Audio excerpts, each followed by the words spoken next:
Hello and welcome everyone to this European testing webinar, and thank you for taking the time to join us today. My name is Cecilia Bonkahama. I'm a consultant with CHIP and the interim project coordinator for the European Testing Week. This webinar series focuses on challenges and opportunities for testing during the COVID-19 pandemic throughout the WHO European region. And the specific aim of this webinar is to present case examples of how integrated testing with COVID-19 can be done. I'm happy to welcome Jonas Demant from the Jonas Akademi in Denmark, which is a peer-driven organization for people who use drugs. Jonas is a sociologist and a former injecting drug user. He organizes community testing and established the first mail-order needle and syringe program. He is part of the European Test and Treat Hepatitis C in a mobile clinic project, and he's also part of the first patient response outcome experience survey among people who use drugs that have been treated with direct-acting antivirals for HCV. I'm also happy to welcome Elisabetta Teti from Villa Maraini Foundation in Italy, which is the national agency of the Italian Red Cross for pathological addictions, including drug addiction. Elisabetta is an MD, PhD, and infectious diseases specialist at Tor Vergata University Hospital in Rome and head of the HIV/HCV unit of Villa Maraini Foundation. As part of the Meet, Test, and Treat campaign for HIV and Hepatitis C, she actively takes care of every single step of the continuum of care for drug users, homeless people, and sex workers, from diagnosis in extra-hospital settings through rapid tests to linkage to care and treatment, trying to overcome the barriers that patients encounter along this path. I'll just give you some housekeeping reminders before we get started. Please note that as an attendee, you will not have speaker permission, but you are very welcome to submit any questions you may have for the presenters during the webinar. After the two presentations, there will be time for questions and answers, so please feel free to enter your questions in the Q&A section on your screen, which will then be read out loud and answered during the Q&A session. However, please note that the questions will be shared out loud and therefore will be made public.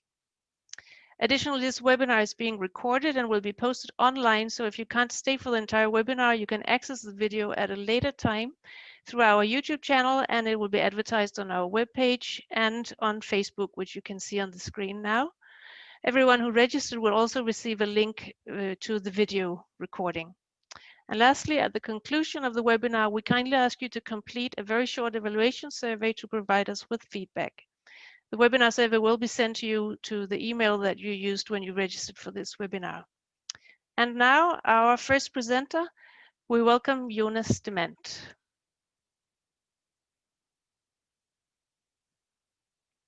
Thank you. Let me just share my screen. Hang on. There we go. Am I coming through loud and clear? Yeah, thank you. Okay, so my name is Jonas. I work for a users organization in Copenhagen called the Jonas Akademi. I was invited to talk about integrated testing for hepatitis C and coronavirus. And I guess I should say right away, we haven't quite found the way to integrate these two things yet. We're working on it, and it's very much like ad hoc thing. So I don't have like a finished model of care where we have integrated these two things, but I'm going to talk a little bit about how we are doing it now. The Jonas Akademi, it's a users organization based in Copenhagen. It's peer-driven, driven by people who used to use drugs, who still use, maybe on a pause from using drugs. For the last 4 years, I've been a part of organizing community testing, mainly for hepatitis C. But we also provide other services. We have a needle syringe program provided by snail mail to parts of Denmark where there's not access to sterile needles and syringes, so we send them by mail. And as of April, I think we've been testing for coronavirus and helping people into care or isolation, helping them to isolate themselves if they're infected with coronavirus. I've been asked to say a little bit about how and why we started testing for coronavirus. It was very much I guess that there are two reasons. The first reason is we know from doing community testing for hepatitis C that certain parts of the population, vulnerable groups, would not be able to access the test sites that the government set up. We knew that before it even happened, that the testing sites would not be accessible to people who use drugs, who are mentally ill, who live with mental illness and homeless and so forth. So we knew there was a need for outreach testing, but just as important, we had the technology in our organization. By coincidence, we found out that the same PCR machine that we're using for testing for hepatitis C can be used for testing for coronavirus. So this was, of course, like the premise of doing it is that we had the technology. So those two reasons, there was a need and we were able to do it. First, to talk a little bit about our testing for hepatitis C. Our testing is based in a mobile clinic. We usually do it in cooperation with methadone clinics and street doctors. We go with the van to parts of Denmark where we know that these vulnerable groups are, people who use drugs are, that's mainly at shelters and methadone clinics.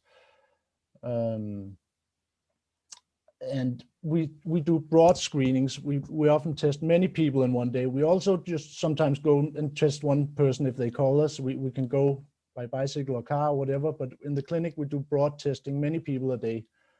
When we test someone, they are offered peer support through treatment, support with handling medicine, help with going to the hospital and getting blood drawn during treatment.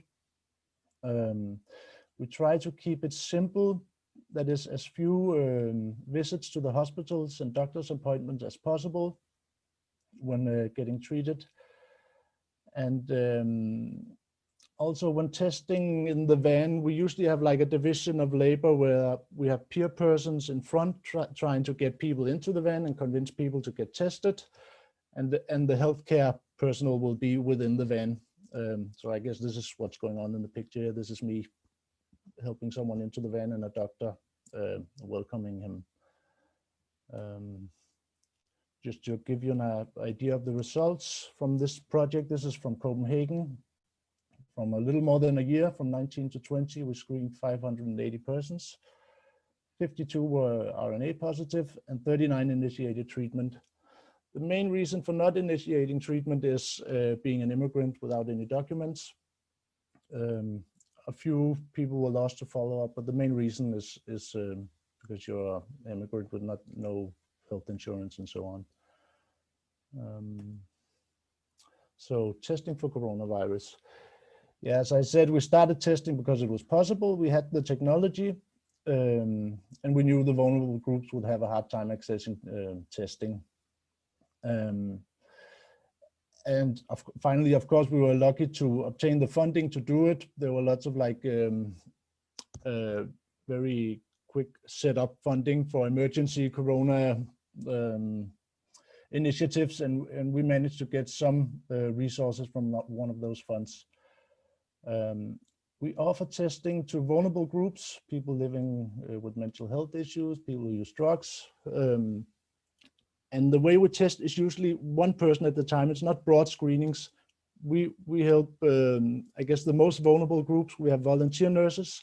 We get a call from our office in Copenhagen, and the nurse usually goes by bicycle and makes the swab. It can either be at a shelter, it can also be someone who lives in the street, and we take it back to the office and we run the analysis here.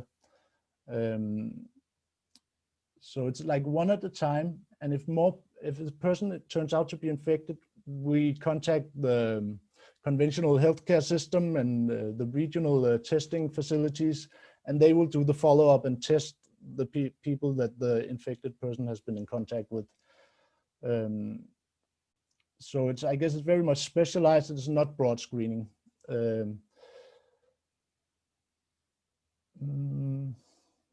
Yeah, we test 1 to 4 persons at a time.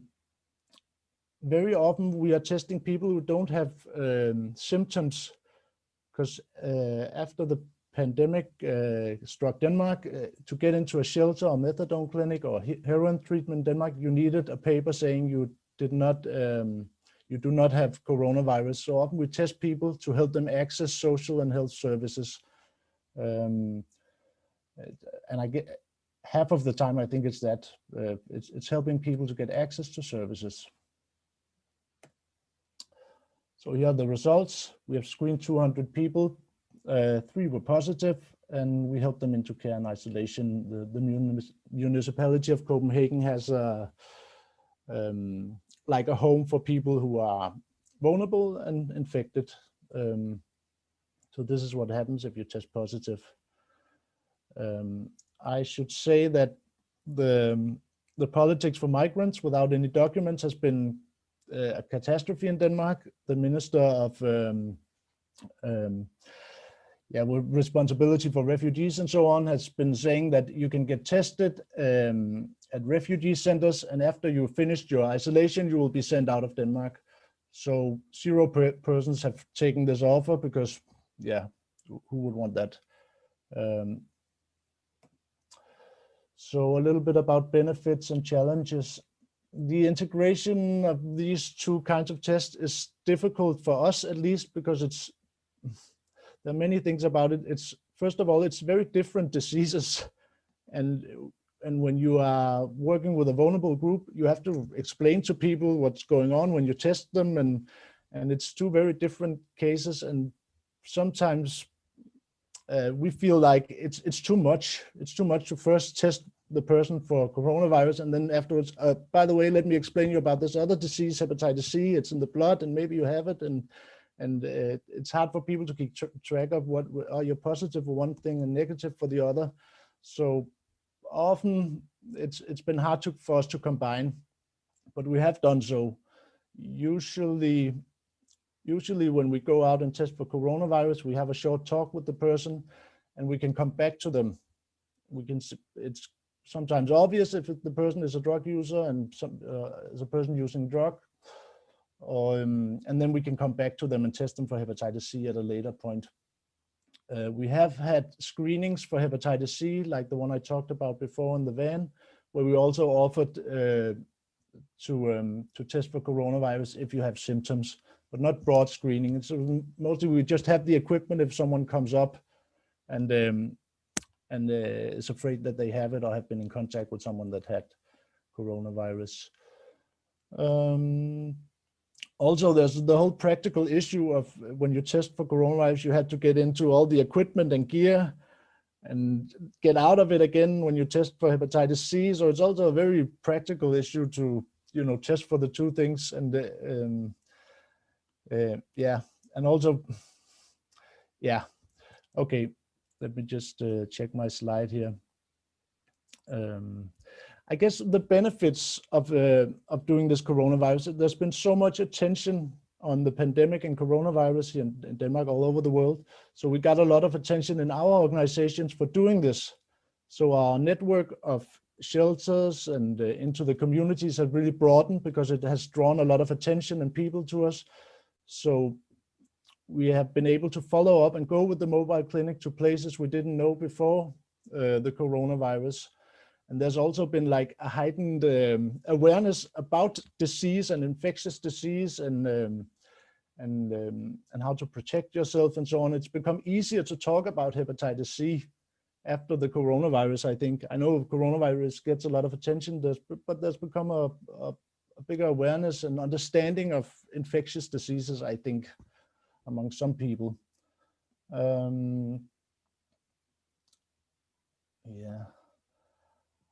So I was asked to say a little bit about recommendations and sustainability. Recommendations for policymakers. I guess it is to include the NGOs and the grassroots because we have access to the vulnerable groups. We have the trust of the vulnerable groups. We test many migrants without documents, and they feel safe in coming to us. They know we're not going to report them and kick them out of the country. So so we have access to parts of the population that are hard to reach, I guess. So that would be a recommendation.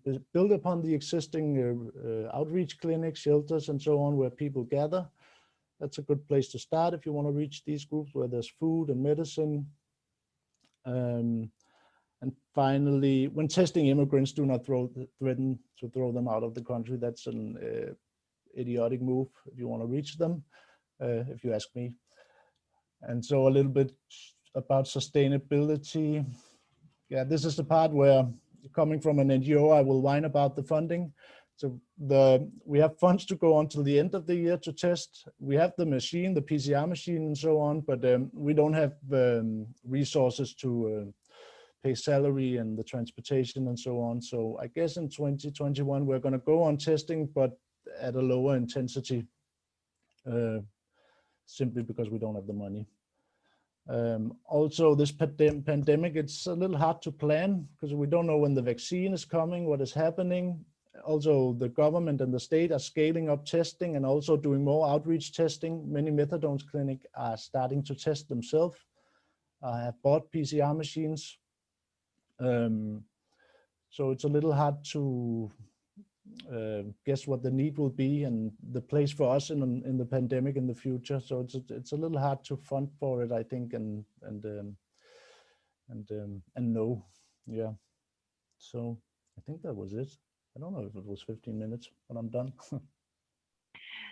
Thank you very much, Jonas, for your very nice presentation. And if you have any questions for Jonas, please remember to include them in the Q&A section, and we will take them afterwards, after the second presentation. So I'd like to welcome Elisabetta Teti from Italy. Please, Elisabetta.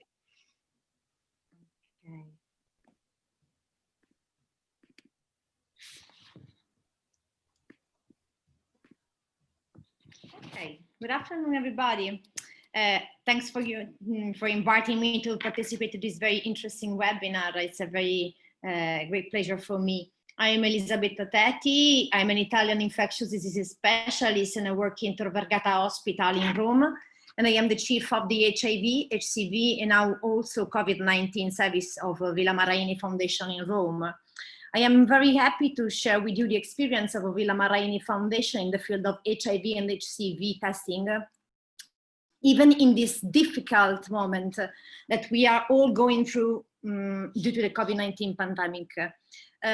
This year, the European Testing Week has an aggregative and stimulating role more than usual, and it is with pleasure that the Foundation Villa Maraini, where I am voluntary, will make its contribution. So Villa Maraini Foundation is the national agency for drug use disorder of the Italian Red Cross, founded by Massimo Barra in 1976. And it consists of a set of services based on different threshold levels, depending on the user's motivation for the treatment of and rehabilitation of drug use disorder, alcohol abuse and gambling. So the low threshold, as you can see in the slide, street units, drop-in center, prison project, and night shelter. The medium threshold, residential detox program, and high threshold, the integrated outpatient treatment, the semi-residential therapeutic community, and the alternative center for detention. And Villa Maraini's therapeutic strategy is to adapt therapy to subject and not vice versa.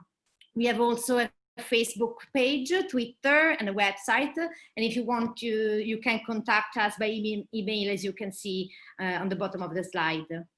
And Villa Maraini has been involved in the reception and treatment of people who use drugs and people who inject drugs since 1976. And our screening for HIV and HCV is a part of the philosophy of the harm reduction for this vulnerable population. And this is certainly why this is the population that it is most reached by our testing activity, both on site and outreach. By over the time, Villa Maraini has exploited its communication and organizational skills to reach other populations, such as LGBT1, but also the general population in information and screening activities in the square. And Villa Maraini also managed to enter the small clubs of the Roman nightlife activity, where there are sex shows proposing tests. And Villa Maraini reached the night shelter, the underpasses, and the railway station where the homeless take refuge from the cold. And finally, Villa Maraini dedicated itself to the hard-to-reach population of sex workers. In short, in 5 years of activity from June 2015 to September of this year, Villa Maraini has tested more than 5,000 people for HIV and HCV, assisting people who tested positive in the linkage to care in all the stages of the continuum of care. The HIV and HCV screening campaign, Meet, Test and Treat, was conceived by the founder of Villa Maraini, Massimo Barra, and it is based on 4 seemingly simple steps that require preparation, organization, and interconnection and cooperation with the hospital, and which can make a real difference in terms of greatest possible number of people reached, testing, and then introduced into the treatment path. The various services of Villa Maraini are involved in the testing activity, which is coordinated by a team made up of social workers, former drug users, doctors, psychologists, and counselors. And the HIV and HCV test is performed on a voluntary basis, of course, and people who want to undergo the test are provided with pre-counseling thanks to a questionnaire that collects demographic info and risk behaviors. And then the HIV and the HCV rapid serological test is performed. And then there is the post-counseling phase and the taking charge by the hospital, the Tor Vergata Hospital where I work, that welcomes the patient with an appointment in 48 hours. We know well how the continuum of care consists of several steps ranging from diagnosis to linkage to care, engagement in care, retention in care, and achievement of undetectability in HIV and cure for HCV. So Villa Maraini supports the whole continuum of care, giving greater contribution to the outreach diagnosis phase, thanks to the use of rapid diagnostic, which today appears safe, easy, transportable, and in our case, administered by lay providers, our former drug users. For the diagnosis of hepatitis C, we use the finger-stick serological test, which give us the results in less than 20 minutes. We prefer the drop of blood over saliva because our users are unable to respect the rules for salivary sampling, do not drink, do not smoke, etc. The diagnostic confirmation is performed thanks to the GeneXpert HCV RNA rapid test in 1 hour. Again, in finger stick, the blood is taken from the finger, put in cartridge, and then in this transportable machine that looks like a coffee machine. For HIV, we use the 4th generation allele combo antigen antibody rapid test, always in finger stick. And recently, we have also used the combined HIV 3rd generation syphilis test. Since the beginning of the pandemic, we have wondered why not to use rapid diagnostics for COVID-19 as well, given that the experience of rapid HIV and HCV tests has taught us important these tools are to reach the territory quickly and effectively. We therefore first purchased the serological test for COVID-19, IgM and IgG, with funds from a project, which are performed in finger stick, and therefore the result is easy to interpret with a satisfactory sensitivity and specificity. And then a quick antigen test with good sensitivity and specificity can be performed in a few steps. The buffer fluid is placed in a tube, the buffer is introduced into the nasopharynx with a rotary movement, and after which it is placed in the tube, mixed, and 5 drops in the mixture are put on the card. In a few minutes, the result can be read. To be able to do this, you need to wear protective equipment, of course. And during the first phase, the total lockdown, which began on March the 9th, screening and linkage to care activities were totally interrupted. Only starting from the second phase, which began on May the 4th, the aforementioned activities were partially resumed. So we wanted to send a signal that despite everything, we were there. So we organized 3 days of screening for people in red drugs population during the Spring European Testing Week in Villa Maraini Foundation. The reopening in the second phase meant setting new rules for the same screening practice and with broader objectives, for example, the serology for COVID-19. And we quickly adapted our screening service to anti-COVID measure by providing use of the mask, distancing, hand hygiene, and air circulation. The event was organized according to the anti-COVID measures, setting up, as you can see in the picture, setting up a gazebo in the garden of Villa Maraini Foundation, and another one in front of the van of the street unit engaged in a needle sharing program. Using the equipment and avoiding gatherings. We were able to test 99 people who enjoy drugs. And from June the 9th, the outpatient activities in my hospital have restarted, and we are now able to welcome patients with hepatitis C and HIV. In this third reopening phase, we organized a day dedicated to people who enjoy drugs who attend the services of Villa Maraini from low to high threshold, offering antibody screening for HCV, HIV, and COVID-19, and then confirmation with molecular HCV and fibroscan, and nasopharyngeal as well for COVID-19. These are some photos instead of about 20 days ago, when 2 inmates guests of our facility reported loss of taste and smell, for which we immediately used a free pack of 25 rapid antigenic tests to test the 2 guys, and who resulted positive. We immediately organized the confirmation molecular swab transported in ice, as you can see in the picture, to Tor Vergata Hospital, which confirmed the positivity. The 2 boys were isolated and their group, around 20 people, was screened with a quick swab, fortunately all negative. Given the great usefulness of this tool, we have decided to dedicate some project funds to purchase a large number of quick antigenic swabs. So we can say that combining global efforts to eliminate viral hepatitis and control the HIV epidemic and the COVID-19 pandemic is a winning strategy, in my opinion. We don't think that there are settings where the 2 facilities, or we can say the 3 facilities of eliminating HCV, controlling HIV and COVID-19 outbreak are inapplicable. Complex, but not inapplicable. The intelligence to combine the 2 strategies and the will to carry them out successfully is certainly concrete and determined. What would make planning inapplicable is certainly the payment of the serological test, 15 euros in Italy, for example, which instead should be free as the test for blood-borne virus for the whole population transversally in a period of emergency like this, even more for the difficult to reach population that are by definition out of care, but not certainly out of pandemic. And the BBV screening proposal in out-of-hospital settings expand the health offer to people who enjoy drugs and harm reduction by strengthening the relationship with this difficult population. So adding to the screening proposal the serological test for COVID-19, which is so important and attractive at this stage, will allow many users to feel protected at 360 degrees, not only from the point of view of their substance use disorder. And then civil society has a central role to play in the pandemic response. The number of deaths and new infections are worrying. The fear of attending a traditional healthcare setting persists.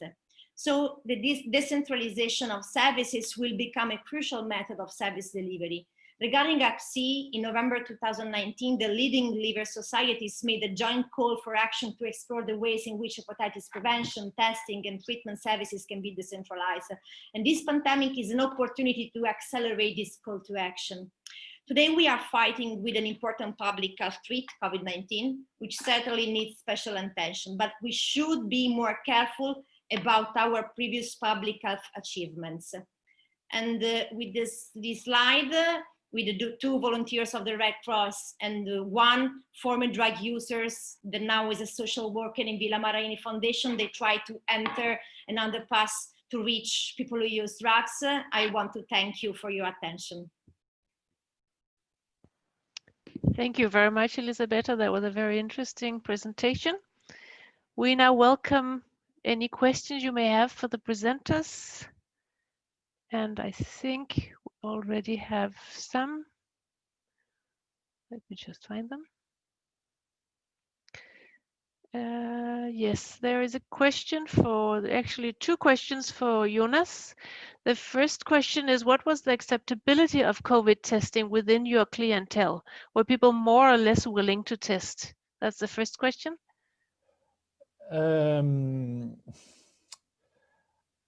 No, I think actually they were more willing to get tested than for hepatitis C. People were afraid at first, very afraid. Then later on, when I know things were quite different in Denmark from Italy, but later on when the first wave turned out not to have the severe consequences, I think a little bit of skepticism arose in the community, because a lot of the services around the country closed down. You couldn't get into a shelter, you couldn't get in to get a meal, you were handed the meal at the door and then don't come in. So it was a hard time to be among vulnerable groups. So at first people were very afraid and wanted to get tested. Now a little less so, but I mean, there's been a little skepticism from the migrants, especially the sex workers, people working in selling sex, are afraid because first of all, they're afraid of getting thrown out of the country, but they're also afraid that they will not be able to work. They are infected, they will be isolated, and they cannot work and take customers. So it's a very practical issue. Some people also just work, in the, I guess, underground job market. I don't know the English word for it, but not taxed. You clean shops and apartments, and those people are also very afraid to lose their job.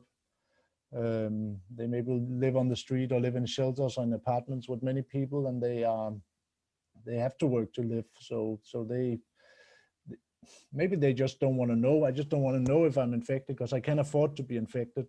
So it's more like that. I feel like as an organization, we have the trust of most of these people. They know they can trust us. Yeah. And the other question? The other question is, are there any costs related to COVID testing or for HCV testing? Yeah, cost. Yeah. It's quite costly. I mean, it depends on what test you're using. Strangely enough, the PCR machine for testing for coronavirus was not that expensive. I think it's 300 kroner. I don't know. You have to divide it by 7. I get now to get the euro. Yeah. So I guess anyway, it's costly, but it's. So you need funding. You cannot just do it. You need funding, and also there are certain regulations as to how you are going to go about testing. You need to document things, and every time you write someone's name down, you need to have them on a secure server, and so on. So you need certain. You cannot just run on volunteer people. You need someone who keeps track of all of these things and make sure that they are done according to the rules. So yeah, it's costly. Yeah. But for the user, there's no cost involved, sure? That was the question. No, it's free of charge. Yeah. And Elisabetta, I would be tempted to ask you the same question as the first question. How did you see people accepting the COVID testing? Were they more likely to test when you introduced the coronavirus testing? Oh, they were afraid like the Jonas experience, but they were enthusiastic because they know that in Italy, if you want to do the serological test, you have to pay more or less 15 euros. And if you want to do the swab, the molecular swab, nasopharyngeal, you have to pay. And you have also to make a long queue to the drive-in. So they took it like a great opportunity to take a clean syringe and in the meanwhile, also make the serological test for COVID-19, or while you are drinking methadone, you can also have the opportunity to make the serological test. So they took it like a great opportunity for sure, because it is for free and because it's very easy to do it. And obviously it's for free. It's for free also in our foundation, for free for them, but we take the fund from the many projects, international projects, and I agree with Jonas. The PCR machine is very expensive. We can say that it's like a jewel. It's very precious, this machine, but 40 euros for one cartridge and 700 euros for 1 month of machine. It's very expensive. So just thanks to the international projects, we can do it. Sure. I have another question for both of you, actually. The question is about those who test positive for COVID. What were the support services that you had available, especially for those who have unstable housing? Oh, this is a very difficult question because homeless people who use drugs, if you think about it, it's not so impossible to make isolation because they don't have a house, they just live in underpasses in the railway station, and they don't have many contact with other people. But in Villa Maraini Foundation, we have got a shelter, a night shelter, and we dedicated 2 rooms for people who results positive. And that's where we put the 2 guys, the 2 inmates that were guests in our association, our foundation, for the isolation because they were positive.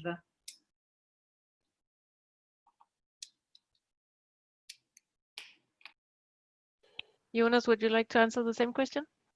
Yeah, I think in many parts of Denmark, the municipalities were quite quick actually to set up homes, temporary homes for people who were infected.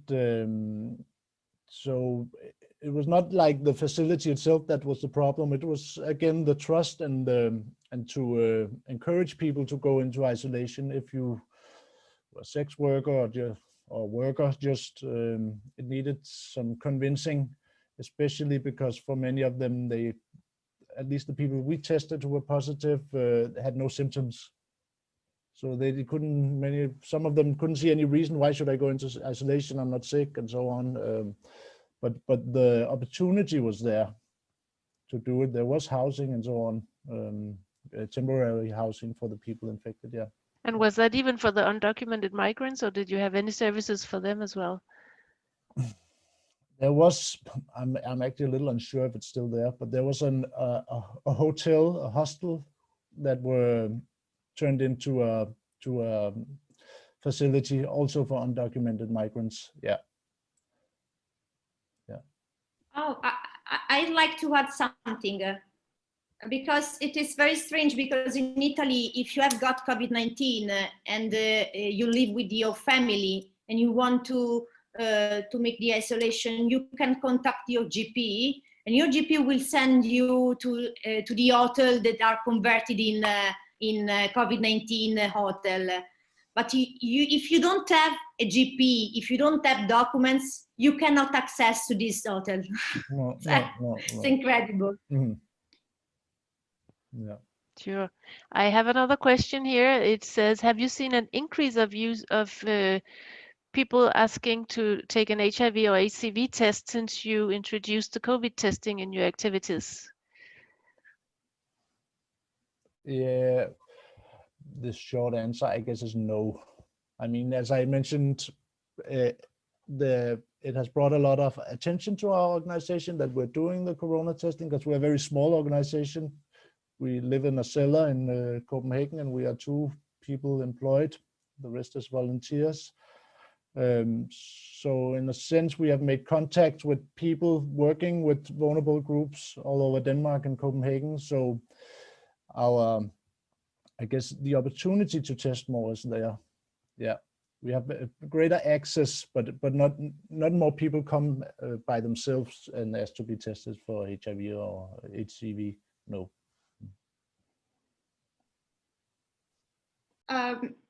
We didn't notice an increase of asking of HIV and HCV testing, but I can say that during the lockdown, the local services for the drug use disorder gave to people who use drugs much more methadone because they didn't want them to go out because of the lockdown. But people who use drugs, most of them were unable to control this large amount of methadone. So they finish it early and they need some more. So they came to Villa Maraini Foundation that is open 24 hours a day. And this was a great opportunity because we met many people who use drugs that we never met before. And we had the opportunity to propose also the HIV and HCV and COVID-19 tests. So there was not an increase of asking, but we took the opportunity that they came to our foundation.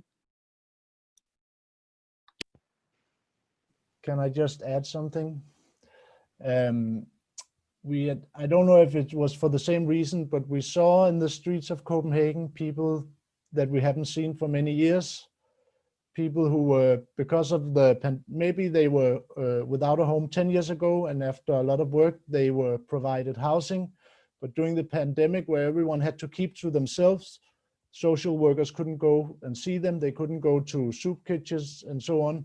They got sick from being alone. And the only place you can go as a marginalized person, the only place you know that is always there, that's the street. So they got back on the street. People we haven't seen for years were suddenly in the open drug scene again. So sadly, we have access to new groups, but these were people who were doing better, but were, because of the pandemic and the circumstances of doing social work, were pushed back into the environment and back on the streets. Yeah. Yes, I totally agree with you. Go ahead, Elisabetta. I totally agree with Jonas. Yeah, I was just going to say exactly. I think that really re-emphasizes the point that those who were already marginalized in society became even more marginalized because of the coronavirus. One more question for you, Jonas. You, as far as I understood, you are not using the rapid test like they do in Villa Maraini. How do people get their test results? Yeah, we have a lot of experience from hepatitis C testing. So if we go test someone, usually people have called us with help from a street nurse or from a shelter. Rarely people call themselves. So a street nurse or family member calls us. So usually via the family member, we go and do the swab thing, take it back, and then if the person has a phone, of course, we call them and tell them. And then if there's a family member, we ask them, would you like us to let your sister know, or would you like us to let the nurse know? And if the person doesn't have a phone, and this is what we've taken from the hepatitis C testing, we give them a phone. We have like a box of old phones with SIM cards. So they get a phone with our number in it, or our number written on the back, and we get their phone number so we can keep in touch. Because it's the same problem when testing for hepatitis C. We also have the Gene Expert, the coffee machine looking device, and it takes an hour. And people don't, like the rest of us, they don't have an hour, just sit around and wait. So they need to go somewhere else. So we came up with just giving them a phone. And of course, it's not a new phone. It's an old phone that were donated. People donate their old phones, and we give them a phone, and then we get in touch with them. Yeah. Yes. Okay, thank you very much. I think our time has almost gone now, and I think I don't see any more questions right now. So I think we are about to conclude the webinar. But of course, if anybody has any additional questions, you're welcome to send them to the European Testing Week Secretariat, and they will be forwarded to our presenters. One last thing is I should remind people to please fill out this short webinar evaluation. And as we mentioned earlier, we've recorded this webinar, and it will be posted online at a later date. So thank you very much, everyone, for joining. Thank you. Thank you.